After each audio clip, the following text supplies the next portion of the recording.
Good morning मित्रांनो. तर आज आपण संडेचा स्पेशल एपिसोड, कुठला एपिसोड घेतो आहे आपण? आपल्या चॅनलचं नाव आहे विकसित भारत 2047. तर मित्रांनो, आपल्याला विकसित भारत 2047 करण्यासाठी खालील गोष्टी कराव्या लागतील, ते पण बियॉन्ड द राजकारणाच्या पलीकडे जाऊन.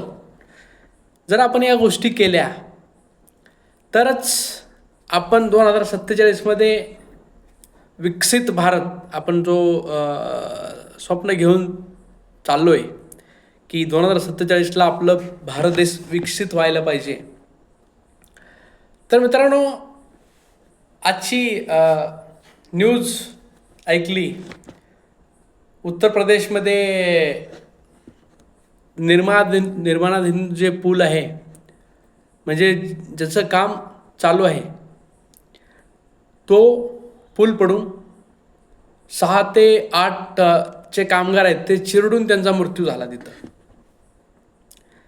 तर मित्रांनो, आपल्याला कुठं ना कुठं विचार करायला पाहिजे की तिथल्या लोकांनी, म्हणजे त्याचे जे इंजिनियर आहेत, त्यांनी त्याचं स्ट्रक्चरल ऑडिट केलं होतं का, किंवा त्याची सिम्युलेशन चेक केला होता का, की आपण त्याच्यावरती किती वजन टाकतोय त्या हिशोबाने त्या खाली त्याचे बीम वगैरे भरलेले आहेत का.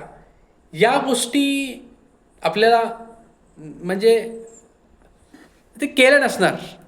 कारण जर एक साधा वारा येऊन जर तुमचं ब्रिज जर पडत असेल तर तुम्हाला कळलं असेल की काय लायकीचं त्यांनी बांधकाम केलं असेल. ते परवा याचं पण गुजरातचे पण एक मोठी टाकी बांधली होती, काहीतरी 200 का 300 करोडची टाकी बांधली होती त्यांनी. आणि पहिलं ज्यावेळेस पाणी भरलं त्यावेळेसच ती टाकी फुटून गेली. तर या गोष्टी विचार करण्यासारख्या आहेत. तर मित्रांनो, या गोष्टी का होतात, म्हणजे कशामुळे होतात? आणि महत्त्वाची गोष्ट, आपल्याकडे भरपूर अहमपणा आहे. इस्पेशली मी मराठा, मी राजपूत, मी मी मी याचा, हा जो अहमपणा आहे, तर हे कुठं ना कुठं आपली जे शिक्षण धोरण आहे, जे भारतीय शिक्षण संहिता जी आहे, ती कुठं ना कुठं कमी पडती आहे. कारण तुम्ही बघू शकता, पोरसे केसमधला मुलाला ज्यावेळेस तिथले पोलीस, ते भ्रष्ट पोलीस आणि ती भ्रष्ट म्हणजे जे लॅब रिपोर्ट चेंज करणारे भ्रष्ट अधिकारी, ते त्यांना म्हणजे काही इथिक्सच नाही ते. आणि हे कशामुळं होतं की तुमच्या शिक्षण धोरणामध्ये, शिक्षणामध्ये तुम्ही कुठंतरी कमी पडताय. शिक्षण तुमचं कुठं ना कुठं नैतिकता माणसामध्ये रुजवण्यात कमी पडते. तर मित्रांनो, या गोष्टी आपल्याला लहानपणी रुजवाव्या लागतील. बालपणामध्ये ज्यावेळेस आपण शिक्षण घेतो त्यावेळेस हे नीतिमत्ता, जे नीतिमूल्य आहेत, ते आपल्याला लहानपणीच आपल्या मुलामध्ये रुजवावं लागेल. मी परवा मी माझ्या एका शिक्षक मित्राशी बोलत होतो. तर त्याच्याशी म्हणजे ज्यावेळेस बोलता बोलता तो हे वाक्य बोलून गेला. मी म्हणलं, हे कसं होईल, म्हणजे कधी भारत विकसित होईल आणि कधी आपल्या DNA मधून हे जे भ्रष्टाचार आणि हे त्यांनी अशा गोष्टी आहेत, तर ते कधी नाहीसे होतील. तर तो म्हणला, या स्पेसने, आत्ताच्या स्पेसने जे आपण चाललो आहे, म्हणजे त्याच्यावरती काही फोकस नाही आहे, किंवा त्याला इंटेन्शनली काही नीतिमूल्ये मुलामध्ये रुजवणे, या गोष्टीवरती आपलं सरकार सध्या भर देत नाही आहे. तर या स्पेसने जर चाललो तर आपल्याला कमीत कमी पुढचे 2 ते 3 शतक, म्हणजे 200 ते 300 वर्ष लागतील, असं त्या शिक्षकांचं म्हणणं आहे. आणि तो खूप काय म्हणतात त्याला, अभ्यास शिक्षक आहे. तर मित्रांनो, शिक्षणामध्ये सगळ्यात महत्त्वाची गोष्ट, शिक्षण समान धोरण. म्हणजे जितके पण सर्व सरकारी कर्मचारी आहेत जे सरकारी कर्मचाऱ्याचे मुले, आमदार, खासदार, नगरसेवक, सरपंच सगळे जे आहेत यांचे मुलांना कंपल्सरी हे सरकारी शाळेमध्ये शिकायला पाहिजे.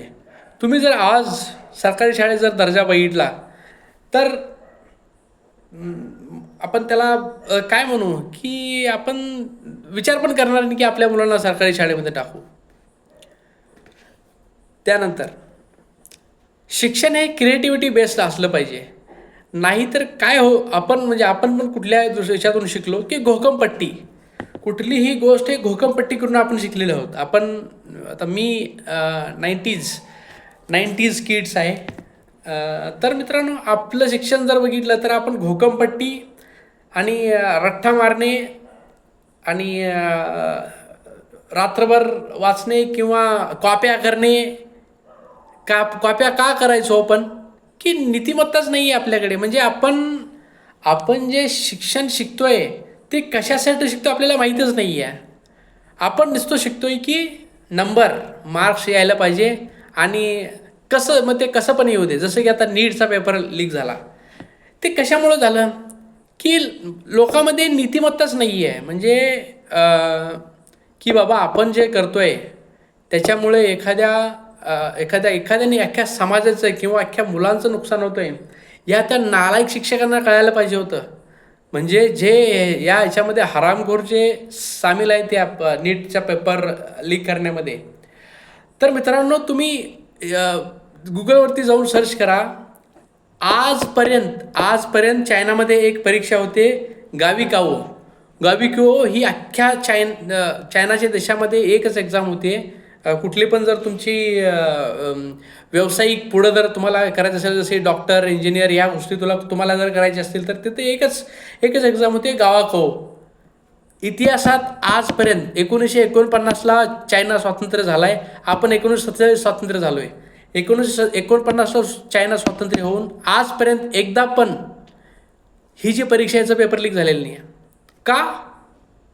कारण त्यांनी आपली सिस्टम तसं बनवलेली आहे आणि त्याचा पेपर मिलिटरीच्या अंडर होतो.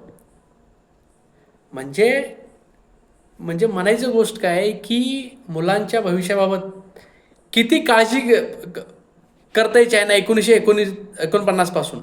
तर तुम्ही आज बघू शकता. आज